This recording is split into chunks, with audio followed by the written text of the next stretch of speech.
Hello everybody, welcome to Gregsbeerreviews today. Time to take that walk and go see what's in the fridge today.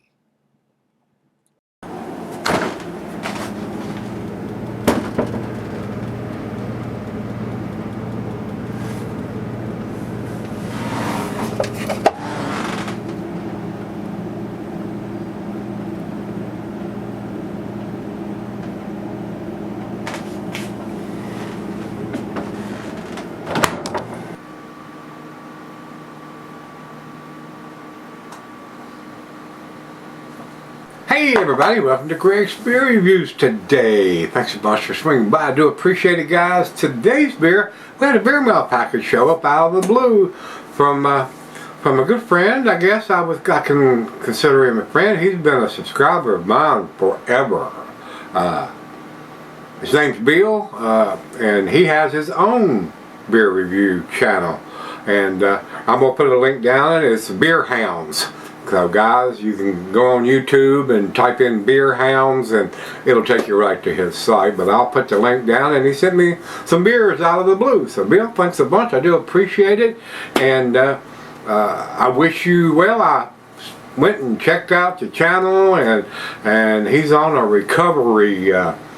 I'll let him explain to you, but I think he had a little issue, and he's on the road to recovery. So guys, go over and check out his channel. He does beer reviews too. So again, Bill, thanks a bunch. And we got a special beer in that package that comes from another fella that has a beer channel, but he also brews.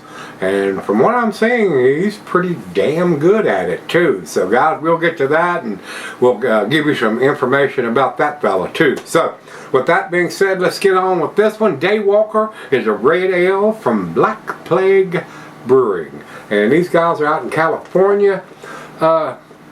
According to the can here, it says brewed and canned by Black Plague Brewing, Jason Court, Oceanside, California. 16 ounces, 6.1% alcohol by volume, and right underneath that, in a red label, it's got 022724. Freshly canned on February 27th, 2024. Very well done. That's very nice. I've not seen very many breweries that can do that with that accuracy and put that date in that little box every time. So impressive machine they have there. Then it's got the typical zombie looking guy on it, and he's got tattoo of a rose on one hand and a bunch of zodiac symbols, and on the other hand it's got a coffin and a bunch of long fingernails, and it's got this skull with a knife through it. I would buy this beer, even though it's only 6.1%. It's got a skull on it. Oh, yeah, I gotta try that. So anyway, red ales are not my typical go-to beer guys, but they are a very nice change. I don't know if a lot of you, back when I first started doing beer reviews, I explained what all these different beer styles were and what to expect and all that stuff. A red ale, an amber ale and a red ale, the GABF, which is the Oscars of the beer world, if you will, guys, they clump them together. I mean, they put red ales and amber ales in the same group, and depending on whether you want to call it an amber ale or red ale, it would basically depend on how dark a malt that you use to brew it. So they shouldn't be classified, because they can range from brown, dark brown, muddy brown, all the way up to an amber. So not quite as light as a pale, but you get the idea, guys. That's a wide range of color. The SRM and all of that stuff. So with that being said, you can have a very hoppy red ale or not so much. The primary thing is it should be very I don't want to say sweet, but more of a toffee caramel malty base instead of super hoppy. So with that being said, let's go on with this. Jump over to, computer's running a little slow. Alright, come on, squirrel, pick it up, there you go. Hops on this beer are Citra, Centennial, and Amarillo. Easy for me to say, huh? I haven't had anything to drink yet. The malts, Special B, DRC, Munich, and Maris Otter. I am familiar with Maris Otter and Munich and a bunch of different crystal hops that I've used to brew in over the years, guys. And Citra, Centennial, and Amarillo have brewed with all of those too. So very tasty hops there. Roasted caramel malts conjure a rich velvety undertone that complements this medium-bodied red ale that dances on the edge of day and night. It is dry hopped with a generous infusion of Centennial hops, imparting an aroma reminiscent of an otherworldly garden of black roses and the tantalizing citrus zest of blood oranges. This is your gateway to a realm where classic and contemporary brewing techniques intermingle. So, guys, red ales,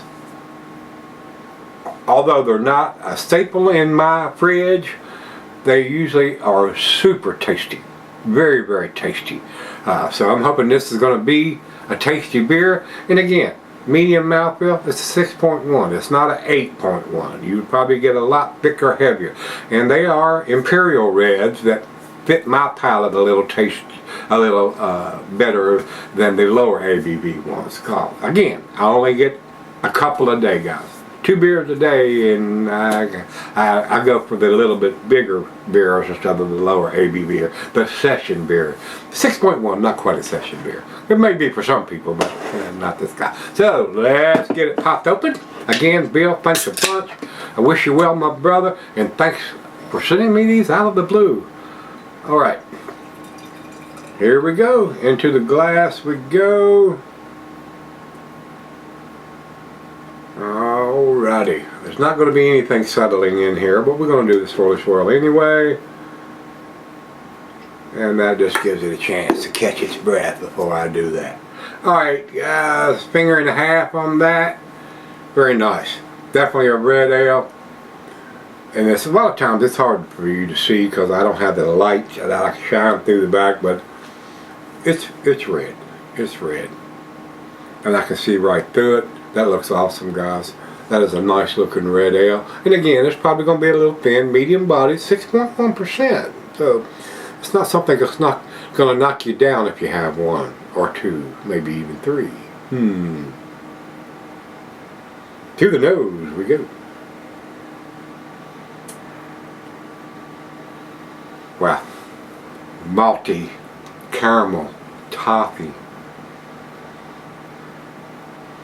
Little citrusy nuts. I mean, and they don't want to overpower it and make it just a New England style red ale, but I guess you could.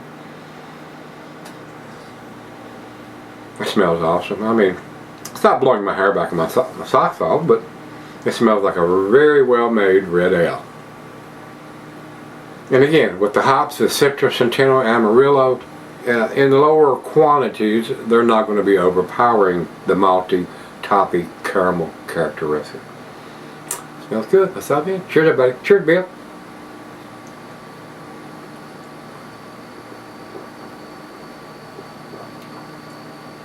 Nice and smooth. 30 IBUs. Not bitter. Easy drinking. No alcohol taste at all. I mean, this. You could have this for lunch real easy with your meal.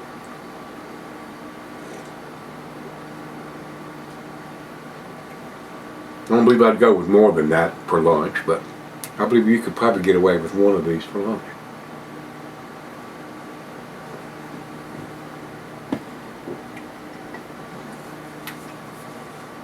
Very typical of the style. I think it's a well done beer. Like I said, it's not blowing my hair back on my socks off.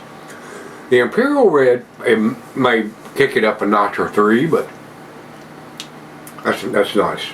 Roasted caramel malts with citrus and aromatic floral notes. Exactly.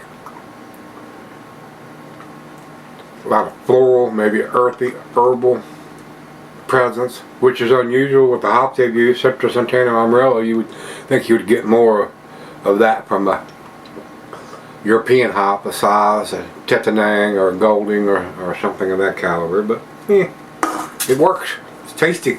I guess that's using the American hops for the hop heads over here on this side of the pond. So, guys, gonna sip on this one. Be right back. Alright guys, I'm back. Nice lacing, and usually usually, not always, but usually the darker the beer is, a lot of lacing occurs with the heavier, maltier beers instead of the lighter amber. And again, there are exceptions to that rule. I mean, they are exceptions, but this is a very nice beer. It's decent. I don't think it's quite to the A category, but I liked it and I enjoyed it. Like I said, I hadn't had a red ale in a while, so this one worked. Thanks again, Bill. Final show.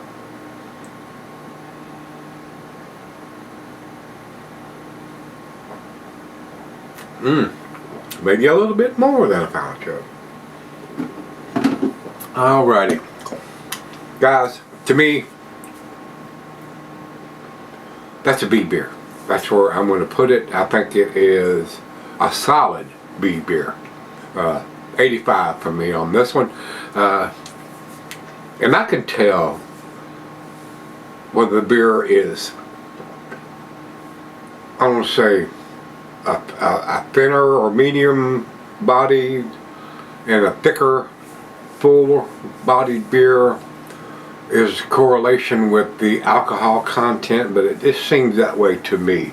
Once you start getting down below the 7%, they get a little thin and a little watery, where if you stay above that line, I mean, more malt is used on those beers, so I can taste it, I can feel it in my mouth feel. So, a very nice, I don't want to say session beer, but a lower than my average go-to 7% beer, so in between there. So if you had Daywalker from Black Plague Brewing, I don't think I've had anything from this brewery before, so don't know what the distribution is or how big the brewery is. Let me take a quick gander before we go off. If the computer will work. Come on, you can do it.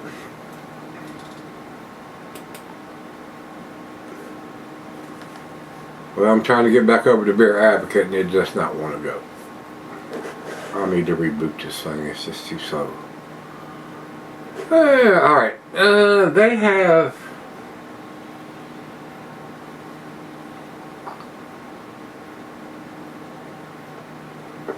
They don't have enough.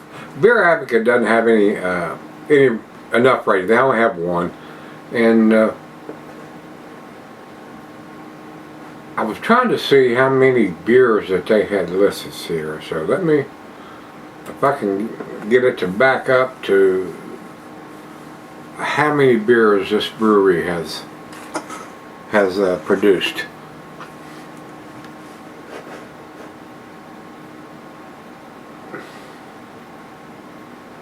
It's just going to take too long. This thing just... Alright, we're just not going to wait on that. But anyway, I don't know how big the brewery is or how long they've been in business or what their distribution is. So with that being said, let's jump over to Untappd. They have it at 3.61, which is in their B range also. 801 ratings over there. So it's a fairly new release. But the reason I was wanting to see the picture of the can on Beer Advocate is not this zombie. It's a crow or something. Some other picture, so I thought maybe they had done it before, and I don't guess they had, because I can't find anything else about that. So with that being said, guys, if you've had Daywalker from Black Plague Brewing, let me know what you think. Decent? Not so much? Blow your hair back? Not so much? Alright guys, till we meet again, let's go see what's in the fridge.